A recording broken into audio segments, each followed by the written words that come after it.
খবরের শুরুতেই দেখে নেব আজকের সংবাদ শিরোনাম। নিট প্রশ্ন ফাঁস, তরুণদের ভবিষ্যৎ নিয়ে ছিনিমিনি বরদাস্ত নয়, হুঁশিয়ারি অমিত শাহের। বিএসএফ এর দপ্তরে ঢুকে এলোপাথারি গুলি জওয়ানের, নিহত 2, আহত 1, সহকর্মীদের নিশানা করেছিলেন আগেও। সুপ্রিম কোর্টের ধমক খেয়েই বড় পদক্ষেপ, ট্রাইব্যুনাল সংস্কারে নয়া বিল আনছে। প্রশ্ন ফাঁস সাধারণ বিষয় নয়, আজ মন্ত্রিসভায় কড়া পদক্ষেপ ঘোষণার ইঙ্গিত মোদির। কলকাতা কাঁপাতে আসছে ককরোচ জনতা পার্টি, পাল্টা হুঁশিয়ারি বিজেপির। বিশ্বের বৃহত্তম দই কারখানা এখন হাওড়ায়, অমিত শাহের ঘোষণায় তোলপাড়। সিকিমের এনএইচপিসি টানেলে বিস্ফোরণ, 25 শ্রমিকের মৃত্যুর ঘটনায় 4 সদস্যের উচ্চ পর্যায়ের তদন্ত কমিটি গঠন।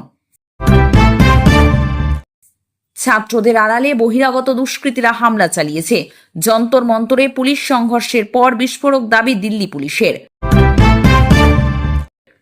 লোডশেডিং নিয়ে বিদ্যুৎ ভবনে গর্জে উঠলেন মুখ্যমন্ত্রী। দিল্লির পরিস্থিতি, নিট পরীক্ষায় প্রশ্ন ফাঁসের প্রতিবাদে কলকাতাতেও মিছিল। এবার আসছি বিস্তারিত খবরে। নিট প্রশ্নপত্র ফাঁসের ঘটনা ও দেশজুড়ে চলমান উত্তেজনার মধ্যেই তরুণ প্রজন্মের ভবিষ্যৎ নিয়ে কঠোর অবস্থান নিয়েছে কেন্দ্রীয় সরকার। কেন্দ্রীয় স্বরাষ্ট্রমন্ত্রী অমিত শাহ জানিয়েছেন, যুব সমাজের কল্যাণ ও তাদের উজ্জ্বল ভবিষ্যৎ সুরক্ষায় নরেন্দ্র মোদীর সরকারের প্রধান অগ্রাধিকার। এই ধরনের অপরাধে জড়িতদের দ্রুত বিচারের আয়তায় আনতে এবং দৃষ্টান্তমূলক শাস্তি নিশ্চিত করতে প্রধানমন্ত্রী নরেন্দ্র মোদী দেশ জুড়ে বিশেষ ফাস্ট ট্র্যাক আদালত গঠনের ঘোষণা দিয়েছেন, যাতে জোরালো সমর্থন জানিয়েছেন স্বরাষ্ট্রমন্ত্রী। প্রধানমন্ত্রীর এই ঘোষণার পর সামাজিক যোগাযোগ মাধ্যম এক্সে এক পোস্টে শাহ স্পষ্ট করেছেন, তরুণ প্রজন্মের অধিকার নিয়ে কোনো ধরনের অবহেলা বরদাস্ত করা হবে না। এদিকে সরকারি আশ্বাসের পরেও দিল্লির যন্তর মন্তরে সিজিপির নেতৃত্বে ছাত্র বিক্ষোভ অব্যাহত রয়েছে। কেন্দ্রীয় শিক্ষামন্ত্রীর পদত্যাগের দাবিতে আন্দোলনরত শিক্ষার্থীদের সঙ্গে পুলিশের কয়েক দফা উত্তেজনার খবর পাওয়া গেছে। একই সঙ্গে সংসদের আসন্ন বর্ষাকালীন অধিবেশনেও প্রশ্ন ফাঁস ইস্যুতে সরকারের ওপর চাপ বাড়াতে প্রস্তুতি নিচ্ছে বিরোধী দলগুলো। মালদহের বৈষ্ণবনগরে ভারতীয় সীমান্তরক্ষী বাহিনী বিএসএফ এর সদর দপ্তরে বৃহস্পতিবার দুপুরে বিশ্রাম নিচ্ছিলেন জওয়ানরা। আচমকাই সেখানে ঢুকে এক জওয়ান এলোপাথারি গুলি চালান বলে অভিযোগ। এই ঘটনায় প্রাণ হারিয়েছেন 2 জওয়ান, গুরুতর আহত 1 জন। বিএসএফ সূত্রে খবর, অভিযুক্তের বিরুদ্ধে 1 বছর আগে সহকর্মীদের লক্ষ্য করে গুলি চালানোর অভিযোগ উঠেছিল। সেই ঘটনায় বিএসএফ এর নিজস্ব আইনে তার শাস্তিও হয়েছিল। দিন কয়েক আগে সেই শাস্তির মেয়াদ শেষ হয়। তারপরেই ফের এই কাণ্ড। বিএসএফ এর 119 নম্বর ব্যাটালিয়ন এবং 71 নম্বর ব্যাটালিয়নের সদর দপ্তর রয়েছে মালদহের বৈষ্ণবনগরে। বৃহস্পতিবার দুপুরে সেখানেই সহকর্মীদের লক্ষ্য করে গুলি চালানোর অভিযোগ উঠল শিবম মিশ্রের বিরুদ্ধে। তিনি ছত্তিশগড়ের বাসিন্দা। মৃতেরা হলেন অজয় কুমার সিং এবং আম্বেদার সুরেশ দর্গু। অজয়ের বয়স 51 বছর, তার বাড়ি বিহারের ছাপড়া জেলার মানচি এলাকায়। সুরেশের বয়স 37 বছর, তার বাড়ি মহারাষ্ট্রের গড়চিলৌরিতে। আহতের নাম বিকাশ ব্রহ্ম, তার বয়স 44 বছর। বিকাশের বাড়ি হুগলি জেলার পোলবা থানার মহান্দা গ্রামে। তাকে মালদহ মেডিকেল কলেজ হাসপাতালে ভর্তি করানো হয়েছে। এই 3 জনই বিএসএফ এর 71 নম্বর ব্যাটালিয়নের সদস্য। দেশ জুড়ে ট্রাইব্যুনালগুলিতে কর্মী নিয়োগের শূন্য পদ প্রশাসনিক স্থবিরতা নিয়ে সুপ্রিম কোর্টের কড়া চাপের মুখে নতুন ট্রাইব্যুনাল সংস্কার বিল আনার প্রতিশ্রুতি দিল কেন্দ্রীয় সরকার। মঙ্গলবার সুপ্রিম কোর্টে অ্যাটর্নি জেনারেল আর ভেঙ্কটরামানি জানিয়েছিলেন, আসন্ন সংসদের বর্ষাকালীন অধিবেশনে এই নতুন বিলটি পেশ করার জন্য কাজ চলছে এবং বর্তমানে এর খসড়া তৈরি প্রক্রিয়া চূড়ান্ত পর্যায়ে রয়েছে। ট্রাইব্যুনালগুলোর কার্যকারিতা বজায় রাখতে এর আগে শীর্ষ আদালত একটি অভিন্ন প্রস্তাব আনার নির্দেশ দিয়েছিল।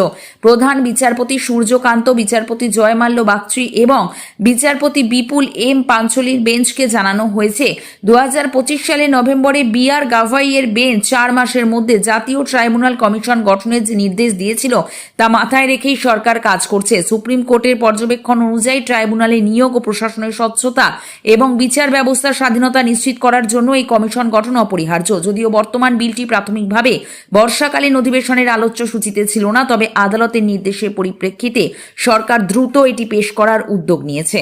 নিটের প্রশ্ন ফাঁস এবং শিক্ষায় দুর্নীতির প্রতিবাদে কেন্দ্রীয় শিক্ষামন্ত্রী ধর্মেন্দ্র প্রধানের পদত্যাগের দাবিতে দিল্লিতে চলমান আন্দোলনের সমর্থনে এবার কলকাতায় মিছিলের ডাক দিয়েছে ককরোচ জনতা পার্টি তথা সিজেপি।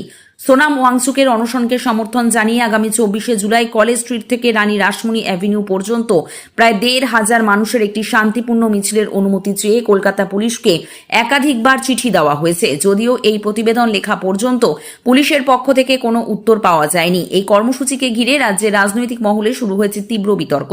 তৃণমূল কংগ্রেস নেতা ও বিধায়ক কুণাল ঘোষ ছাত্রছাত্রীদের স্বার্থে এই মিছিলের অনুমতি দেওয়ার পক্ষে মত পোষণ করেছেন।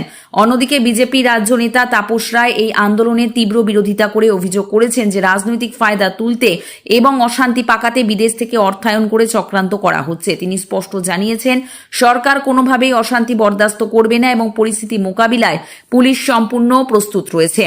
নিউ টাউনের বিশ্ব বাংলা কনভেনশন সেন্টার থেকে ভার্চুয়ালি হাওড়ায় বিশ্বের বৃহত্তম দই উৎপাদন কেন্দ্রের শিলান্যাস করলেন কেন্দ্রীয় স্বরাষ্ট্রমন্ত্রী অমিত শাহ। প্রায় 700 কোটি টাকা বিনিয়োগে আমুল বেঙ্গল ডেয়ারি প্রকল্পের অধীনে এই প্ল্যান্টটি গড়ে তোলা হচ্ছে, যেখানে প্রতিদিন 30 লক্ষ লিটার দুধ প্রসেসিং এর সক্ষমতা থাকবে। প্রকল্পটি পূর্ণাঙ্গভাবে চালু হলে প্রতিদিন 1000 টন দই ও অন্যান্য দুগ্ধজাত পণ্য উৎপাদিত হবে। এতে রাজ্যের 1.25 লক্ষ ডেয়ারি কৃষক, যার মধ্যে 30,000-এরও বেশি নারী রয়েছেন, আর্থিকভাবে লাভবান হবেন। অনুষ্ঠানে অমিত শাহ দাবি করেন, বর্তমান সরকার সোনার বাংলা গঠনের লক্ষ্যে কাজ করছে। তিনি দীর্ঘ 3 দশকে বামফ্রন্ট এবং 15 বছরের তৃণমূল শাসনের সমালোচনা করে বলেন, স্বাধীনতার পর পশ্চিমবঙ্গের মতো ব্যাপক রাজনৈতিক ও সামাজিক পরিবর্তন দেশের আর কোনো রাজ্যে দেখা যায়নি। এছাড়া রাজ্য সফরকালে প্রশাসনিক উন্নয়ন, অনুপ্রবেশ রোধ, আইন শৃঙ্খলা রক্ষা এবং নারী নিরাপত্তা নিশ্চিতের বিষয়ে আলোচনার কথা জানান স্বরাষ্ট্রমন্ত্রী। এদিনের কর্মসূচিতে মুখ্যমন্ত্রী শুভেন্দু অধিকারী এবং গুজরাট কোঅপারেটিভ মিল্ক মার্কেটিং ফেডারেশনের উচ্চপদস্থ কর্মকর্তারা উপস্থিত ছিলেন। সাউথ সিকিমের নাংচি জেলার সমরদুং এলাকার এনএইচপিসির তিস্তা স্টেজ VI জলবিদ্যুৎ প্রকল্পে নির্মীয়মান টানেলে ভয়াবহ বিস্ফোরণের ঘটনায় 4 সদস্যের উচ্চ পর্যায়ে তদন্ত কমিটি গঠন করল সিকিম সরকার। মুখ্যমন্ত্রী প্রেম সিং তামাং জানান, কিভাবে বিস্ফোরণ ঘটল, নিরাপত্তা বিধি মানা হয়েছিল কিনা এবং সংস্থার কোনো গাফিলতি ছিল কিনা তা খতিয়ে দেখবে এই কমিটি। 72 ঘন্টার ম্যারাথন উদ্ধার অভিযান। সোমবার বিস্ফোরণের পর টানেলের একটি বড় অংশ ধসে পড়ে, ধোঁয়া ও বিষাক্ত গ্যাসে ভরে যায় গোটা সুড়ঙ্গ।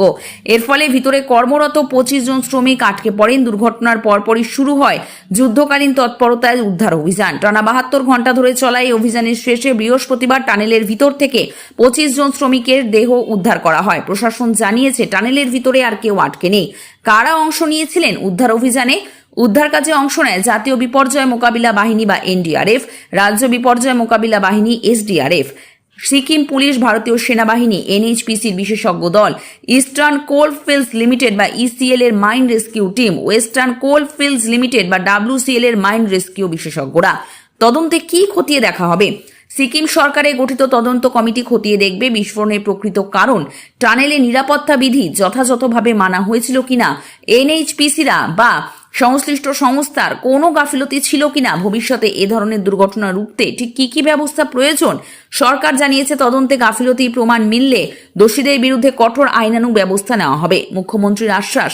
মুখ্যমন্ত্রী প্রেম সিং তামাং নিহত শ্রমিকদের পরিবারের প্রতি গভীর শোক প্রকাশ করেছেন। তিনি জানিয়েছেন, মৃতদের পরিবারকে আর্থিক সহায়তার পাশাপাশি প্রয়োজনীয় সব ধরনের সহযোগিতা করা হবে।